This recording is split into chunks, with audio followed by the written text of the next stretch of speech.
Hey there toy collector friends and Transformers fans alike, welcome back to the channel. This is the Time Travelling Toy Collector and this is the Transformers Legacy Decepticon Wildrider, part of the Stunticon's team and the next to be released as part of the Transformers Legacy collection. And what a beautiful figure he really is. Before we get too close to him, I'm just going to do a quick run through on the wee box. There's some, it's again a very open front, so there's no plastic there. We have a lovely view of Wildrider in his vehicle mode. Transformers Legacy, Wildrider. We do of course have the Decepticon artwork on the side of Wildrider himself. This side we have Dragstrip, who we saw earlier, and on the back we have the obligatory product shots. So that's a very rapid run through the box because we're going to focus mostly on this character. Now, there's a bit of controversy around this character, at least this iteration of the figure, namely due to the fact that he has a rather cumbersome backpack, which some people have different kind of views on, and I'll get to that in a second. However, in the first instance, let's take a look at this head sculpt. I really like it. I really like it, and you can see those eyes pulled out there. Very good facial details indeed. In fact, the whole body is really well sculpted.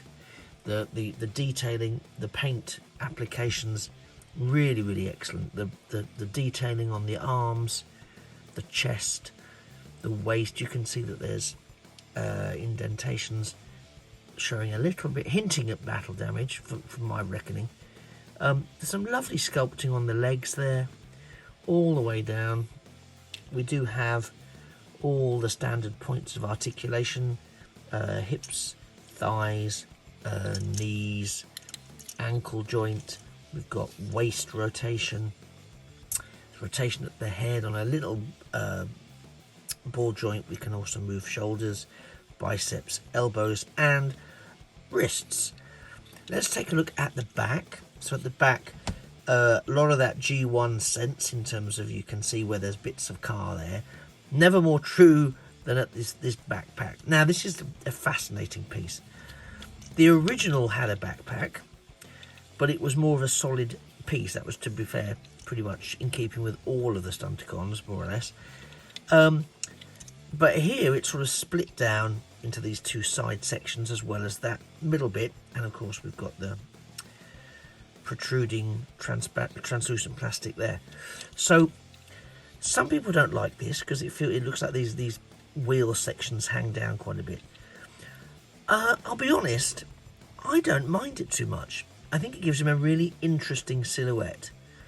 That'll probably make me hugely unpopular, but I think it gives him a really interesting silhouette. However, I can also really appreciate that it's very easy to fix, because if you just tilt it up a bit, and some people have already demonstrated this, but if you just sort of lift him up a bit and then move these two sort of wing sections up, you can create that more solid element that's a bit more G1 accurate, and he can have that, and then suddenly you have those protruding wing sections, and he's far more sort of G1ish. But now I think the backpack's a little bit more present.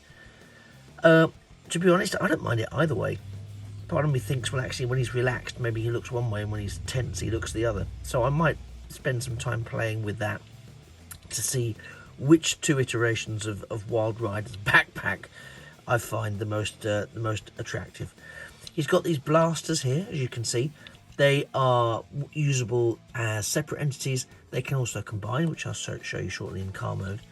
And of course he forms part of the Stunticon team that will very soon be in a position to form Menasor, one of the original special teams, as they were called here in the UK.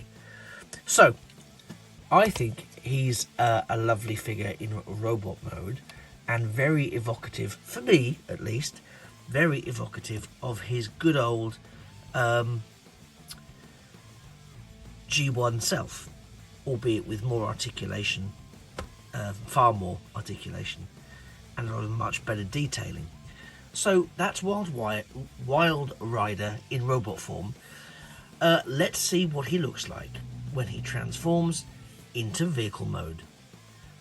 And of course, just like that, here he is in his vehicle mode, sporting his Decepticon symbol there on the hood. Again, for me, something that's a little bit disappointing is that we can't see a Decepticon insignia on Wildrider's chest or anywhere else, which a similar issue to Dragstrip previously. So I'm not too sure why they've gone down that route. But again, this is a really lovely model. It's a very, very nice, clean transformation overall. I have done it in a bit of a rush job, and of course it's the first time I've ever transformed him. And I can say it's a really straightforward and easy transformation. A couple of the joints are a bit stiff, but I can live with that. And you can see here, I haven't quite got the leg section to tab into the torso section there. However, never mind that. That will be something that I will be able to work with and get more accustomed to. But it is a really, really lovely model.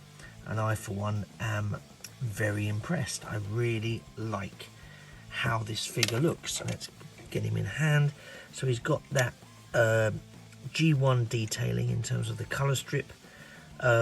We've got the translucent red plastic there that forms the windshield. We've got the mirrors there at the side. We've got detailing at the rear. Really nice, again, surface detailing that we can see there. The peg at the back on the wheels is a bit disappointing that they couldn't match that with the front, but such is life. The underneath does look quite car-esque. I'm not a motor specialist, but it looks quite car-esque. And no visible head syndrome. We can, of course, see his feet, but they're adequately disguised, so you wouldn't necessarily know they're his feet. So I really, really like this model. And again, like Dragstrip before him, he will have the ability to transform into a third stage when he merges with the Stunticons yet to be released and the Stunticon leader, Motormaster, who we'll be looking at very soon. But I love the model. It's very, as I said, very evocative of my G1 collection of Stunticons. So I am particularly thrilled to have it back in my collection. I say back in my collection. I had the Stunticons, the G1 Stunticons. I think they were mostly all sold off as car boot sale or lost in a house move that I wasn't part of quite a long time ago. So I'm really experiencing and feeling the nostalgia for collecting these legacy Stunticon figures.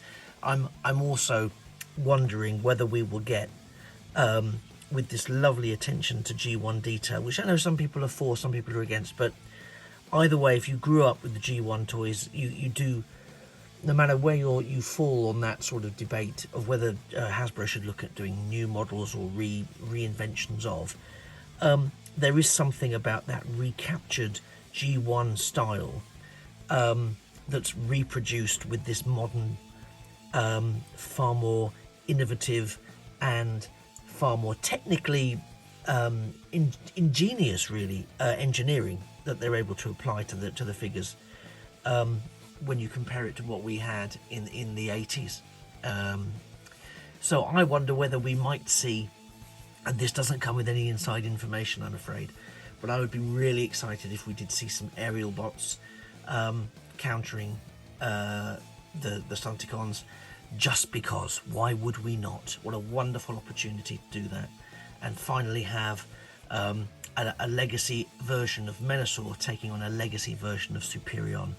I, for one, would be very much here for that. But then I'm also somebody who would be very much here for that with the Constructicons. But maybe we'll get those somewhere else, maybe in Studio 86. Who knows what the future may hold.